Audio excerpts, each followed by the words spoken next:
Good morning, good evening, good afternoon, everybody. Hope you're all having a nice day. Today's video is all about a puff. Well, I don't know if it's a puff piece or a sarcastic piece. So I thought we could go through it together. It is entitled "Signs Prince Harry and Meghan Markle are staging a Team Sussex comeback." And it's in a thing called The List. I have seen this publication before, and yes, they do tend to do what I consider puff pieces. I was reading it last night, and half of me is thinking this is a puff piece, and the other half of me is thinking, no, it's not. It's actually quite snarky and snide, so I'll let you make your own minds up, and I will put a link in the description to it, of course, as well. We're in the process of moving today, so this is a bit on the run, this video. Prince Harry and Meghan Markle, Duke and Duchess of Sussex, Team Sussex, whatever you want to call them, it's no secret that the pair has stirred up some drama within the British royal family. That's putting it mildly, isn't it? And nobody knows better than Princess Catherine and Prince William. Then it goes on, in January 2020, Harry and Meghan shook up Instagram with a bombshell announcement. They declared they were going to waving goodbye to their senior roles in the royal family, opting for a transatlantic split between the UK, North America, financial independence, check, representing the monarchy, check, only on a part-time basis, please. Their jaw-dropping move was dubbed Mexit, a clever mashup of Meghan and Exit, echoing the drama of Brexit. Brexit was the big referendum they had in the UK. Big political thing. The news sent shockwaves across the globe, lighting up social media feeds and making headlines everywhere. Fast forward to a royal rendezvous, dubbed Sandringham Summit, where the family gathered on 13th of January for an unprecedented powwow. Queen Elizabeth II attended, receiving praise for her swift handling of the royal ruckus. By January 18th, an agreement was inked, signalling a hard Megxit, which sort of represents, again, the Brexit thing. They were always talking about hard Brexit, soft Brexit, etc. For those that are not familiar with that saga. And they go on, and they did the interview with Oprah. In 2023, now this bit made me kind of giggle a bit, but I'm just not sure if this is an Ari Emanuel thing or not.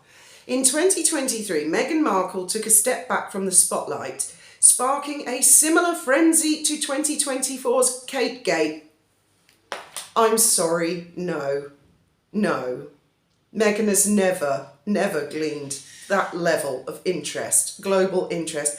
I'd actually go as far as to say that right now, Her Royal Highness, the Princess of Wales, is bigger at the moment than Princess Diana. I would really go that far as global interest goes. If she's not bigger, she's on a par. It's huge. I mean, it's like Kate mania. No, that's never happened. Meghan has gone missing many times and nobody cares, really. Well, apart from the Sugars, who, by the way, right, I have noticed some of these YouTube channels. I'll just leave that for a minute. These weird ones, I won't name them, I'm not going to publicise them, that are Sugars, that are claiming that the video of Catherine was AI, that her and Charles are making it all up about having cancer, because they were named as the racists in Endgame by Omid Scobie, who's shitting himself right now and getting a ton of heat. As predicted, I kind of thought that might happen. So they're now saying this is all invented because they want sympathy to get out of being accused of being royal racist. What the hell?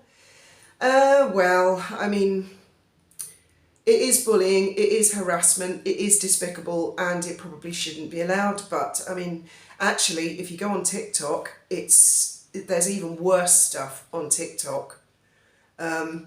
Especially about Meghan. I'm not going, yeah, probably am going to say it. I was chatting to a friend this morning and I said, I really mustn't say the word, I really mustn't say this, but I'm going to have to because it's a bit of an elephant in the room and it's all over TikTok. They're quite outrageous videos made by a variety of people, men and women, some people of colour, I was quite surprised, making critical videos about Meghan and mentioning the religion voodoo, right? Now, there are various theories, and I kind of feel that this is stepping into Salem territory, and I don't like this at all. Social media cannot drive us as a society to such insanity that we start to link someone famous with voodoo and black magic. We can't. What we say in the privacy of our own homes, that's another matter. But on social media platforms, and people are whipped up into such a frenzy. I mean, it's got to calm down. But obviously, you know, bad juju here, there and everywhere, a lot of very bad things in the royal family. What I would say, I watched Lady C yesterday and I'm in complete agreement with her. When you have highly destructive, negative people kicking off, creating a drama all of the time, it does bring you down and it can affect your health. I don't believe stress alone can cause cancer, but if you've got anything, if you're feeling a little under the weather, then exceptional stress can encourage it, exacerbate it. It certainly doesn't help. I know a lot of you guys have had very negative people in your lives. I know a lot of your personal stories. You've had difficulties with family members, work colleagues, neighbours, just people you know in life who love to shit stir, love to cause drama, and invariably when they do it, when they've kicked up a big storm, then they pretend they're the victim and that you actually did that to them when all you did was keep your mouth shut, try and avoid it. But I mean, there comes a point with everybody, doesn't there, when they just... Even I can imagine even Our Late Majesty probably got to the point where she was, oh, sod off, just sod off, you know, I really can. Because we all have a breaking point, we all have a limit. And even the strongest people can be brought down. And so this whole article is about the very thought, the very suggestion that Harry and Meghan would come back to support the monarchy when, oh my God, firstly, they have plenty of members of the royal family, working members. Let's not forget Princess Anne. Let's not forget the Duke and Duchess of Edinburgh. And they have their own children who are coming of age. There are plenty of members, the Gloucesters, the Kents. There are plenty of members of the British royal family. Harry and Meghan are not needed. They are far from needed. That's the last thing that the royal family need are a couple of drama queens who are going to come back kicking off, recording, leaking stories, doing God knows what. It is the very last thing. And I did think it was interesting that it came out that leaked by somebody, God knows who, saying that Harry and Meghan had no idea about Her Royal Highness the Princess of Wales diagnosis. Good. That tells me they are not trusted. And then I hear other rumours about, oh, well, the reason that the royal family don't tell Harry and Meghan stuff is not because Harry and Meghan leak, is because maybe they have a conversation in a room and a member of staff overhears it. I'm sorry. Bolloxius Maximus. I believe it's them.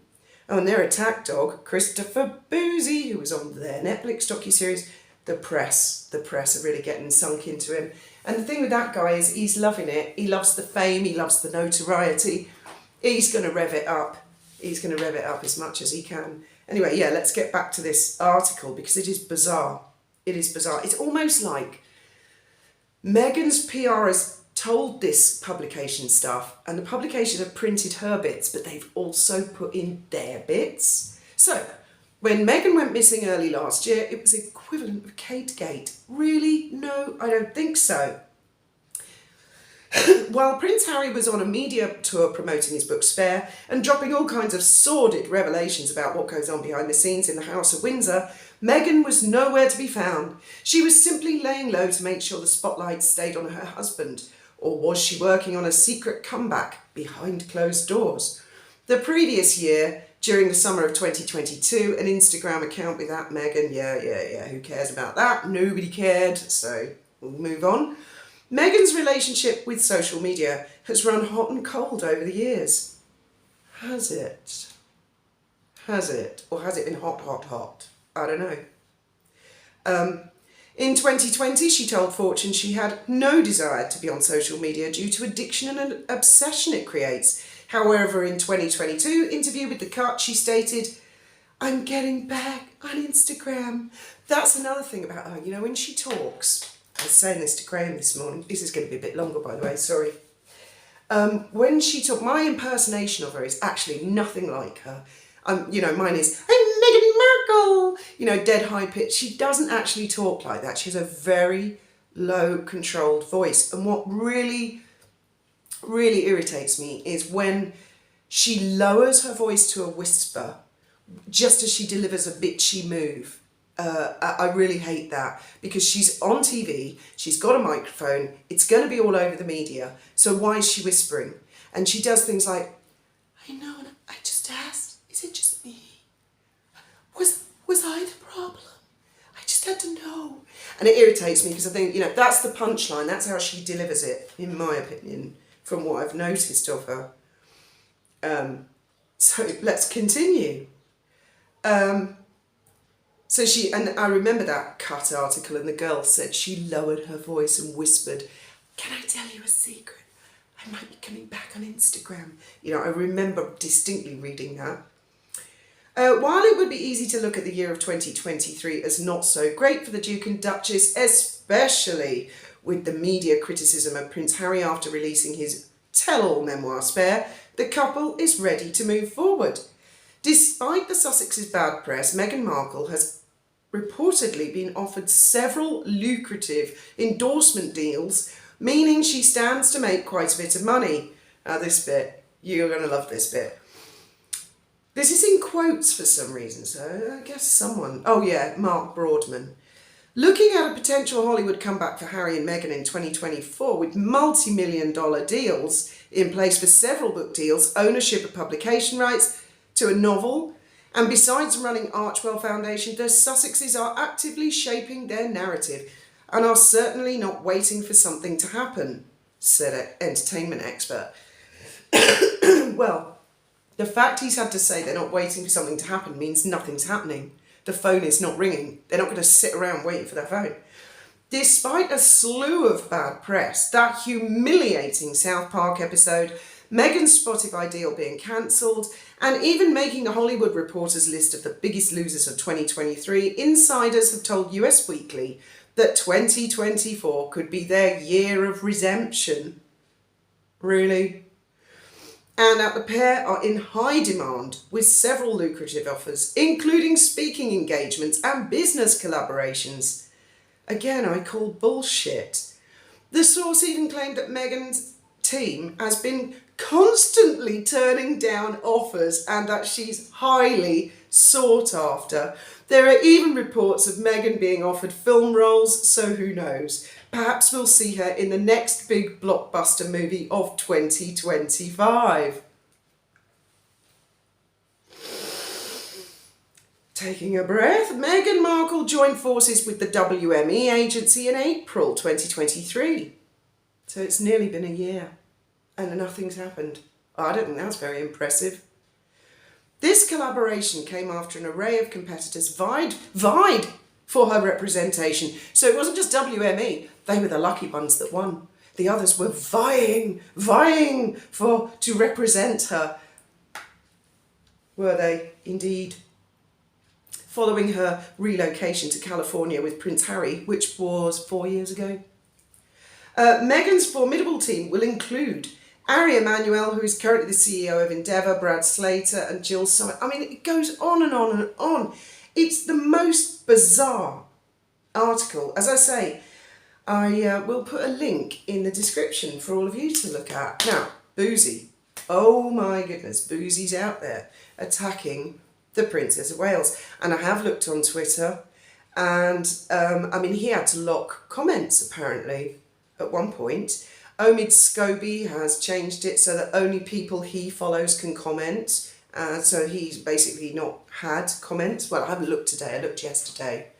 I have seen sugar accounts who I've never seen before, saying, you know, oh, you're all racist Brits and all that, you're attacking Meghan, and why is it you're defending Catherine when you didn't defend Meghan, etc., etc. And I have not seen supportive comments on their tweets. Far, far from it. A lot of people attacking, and not only people on our team, just like, as I've said many times before, just general passers-by who weren't that interested or invested in the royal family happen to be seeing these tweets and they're like, this is disgusting, stop it. Well, I don't like the word disgusting, because disgusting to me is something like when you tread in dog shit. It's more disgraceful. Disgraceful, I think, is a more appropriate word for the way these people behave. And I am seeing a turning of the tide. Obviously, there are still people out there with these crazy wild theories. I think cancer is such a leveller because it has touched so many people's lives. A lot of you guys, I've read your comments, it's phenomenally brave people, all of you. My heart goes out to everyone and anybody who's been touched by it, because it's just so bloody unfair and bloody awful. And so when these sugars start saying things like they're making it up, Charles and Catherine don't really have cancer, then a lot of, as I say, people who were not necessarily invested in the royal family or Meghan, they're just passing by, they're innocent bystanders, let's put it like that, and they've had their lives touched by cancer, and so they're stepping forth. There's a lot of people getting involved in this.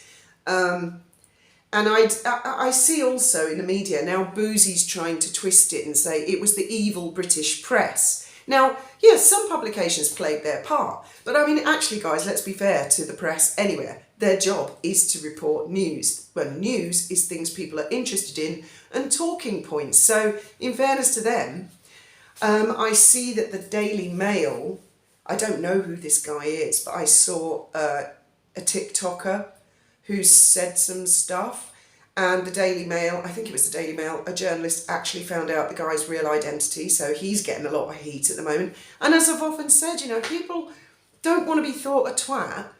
Don't do twatty things when you think nobody's looking, because one day they might be looking.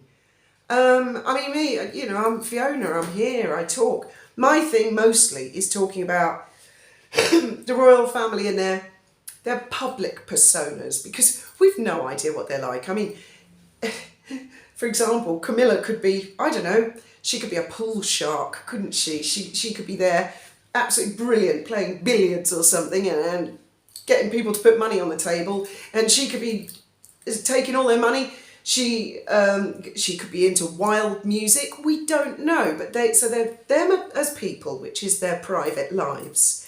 And then there's them and how they depict themselves and represent themselves in the British monarchy and their public persona. And obviously also Harry and Meghan, I've no idea what they're like as people, but they've exposed quite a lot about themselves personally. They've given political, personal representations of who they are as people, whereas the other members of the family have not. So they've opened themselves up for it, really, haven't they? They've opened the floodgates. So my interest is very much in publications, and I'm happy to, you know, if I'm going to chat shit all day, I do it as me. This is me, I'm Fiona, you know who I am, you know where to find me. That's a big difference between that and a sugar account that is an anonymous, and it just comes out with stuff like the King and Catherine have never had cancer.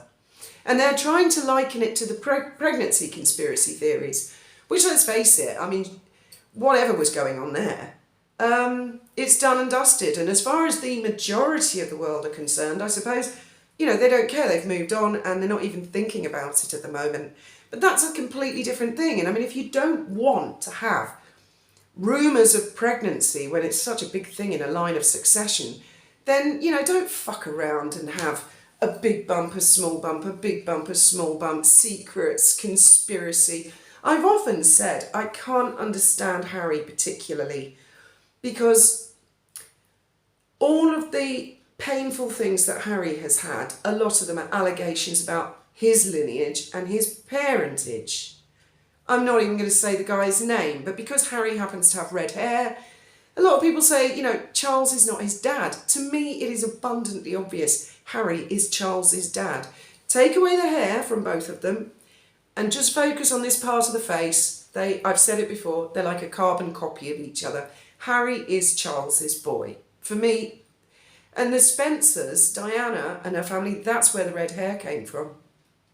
So how can Harry, having grown up with all the teasing and the rumours and the hurtful things, how could he then have shrouded the birth of his children in such secrecy, mystery, and create this breeding ground for conspiracy theories? Or maybe not conspiracy theories, just questions, you know, why so secretive when it is a line of succession? Whereas Her Royal Highness the Princess of Wales and His Majesty the King have been very open, really open. I mean, how much more do they need to give before these people are happy? Do they have to lay there naked and point to parts of their body and actually say, oh, well, this is what started to happen. I started to get this symptom, and go into all sorts of indelicacies. Oh, if only Meghan had done that when she was pregnant. I mean, if she just had a consistently sized bump. As you know from the video the other day, I have no idea what was going on there. But why do something like that? Surely to goodness. So, the very thought of those two drama queens coming back, I mean, as you all know, I have mentioned more than once that we have had extremely negative people in our sphere. Not family members, not work colleagues, but just people within our sphere who have caused immense stress and negativity. Thankfully, we got rid of them. We got them out of our lives years ago. And the quality of our life just, you know, we just blossomed as a family. Everybody's happier. There are some people that when they leave the room, there is a collective sigh of relief. And I do recall that when Harry and Meghan eventually left for the Megxit thing, there was a source from within Buckingham Palace who said exactly that. They said, it's not so much missing them. There was a collective sigh of relief that they had left the building. And that says a lot. And people do not want, I mean, I get the impression the general British population, not everybody, I'm not a politician, I wasn't elected, I'm not here to speak for anybody, but the public persona impression I'm getting is that the general population in Britain do not want Harry anywhere near the throne, anywhere near the royal family, especially not when they're dealing with health issues. You want, when you're going through something, whatever health issue it is, you want people who are going to make you laugh.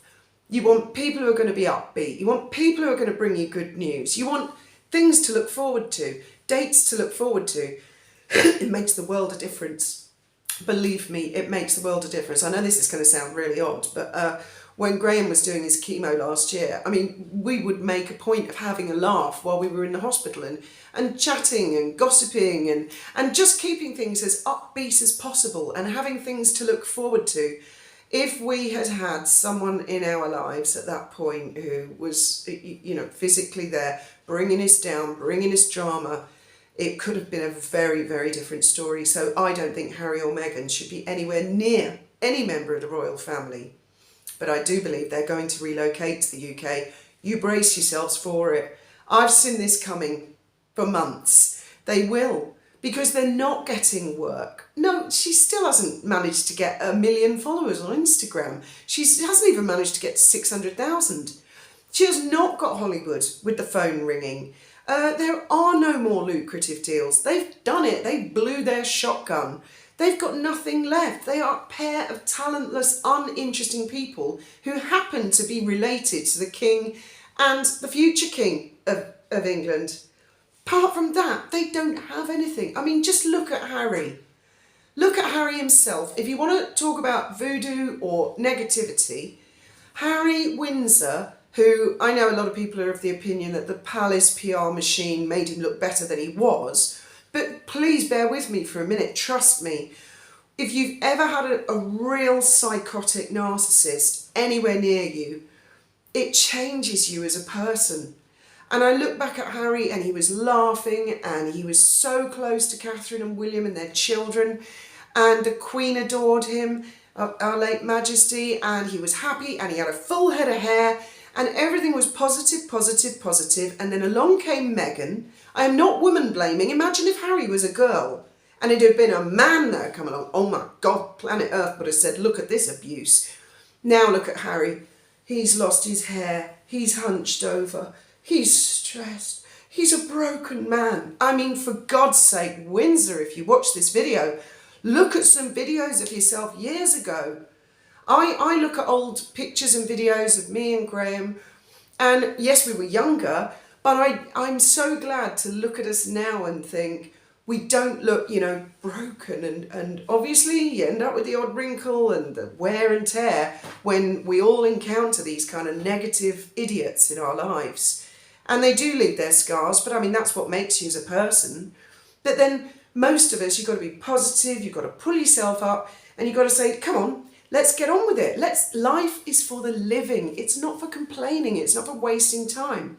But I do believe he has run out of money, or it's running pretty bloody low. I wouldn't be surprised if he was in debt and bankrupt. I wouldn't be a bit surprised. You cannot live for 4 years with no income. I don't believe that Netflix 100 million. I don't believe the Spotify 30 million. I never did. They will have been hugely and overly exaggerated on original figures in the first place, I think. I don't believe in the huge book sales. In order to sustain that type of lifestyle with security in a 16-bedroom, 14-bedroom, 16-bathroom mansion, whether they live there or not, whatever it is, you can bet wherever they live, their overheads are inordinate. The lawsuits, all the money leaking out. It's obvious, it's inevitable that he's going to want to come back. It is inevitable.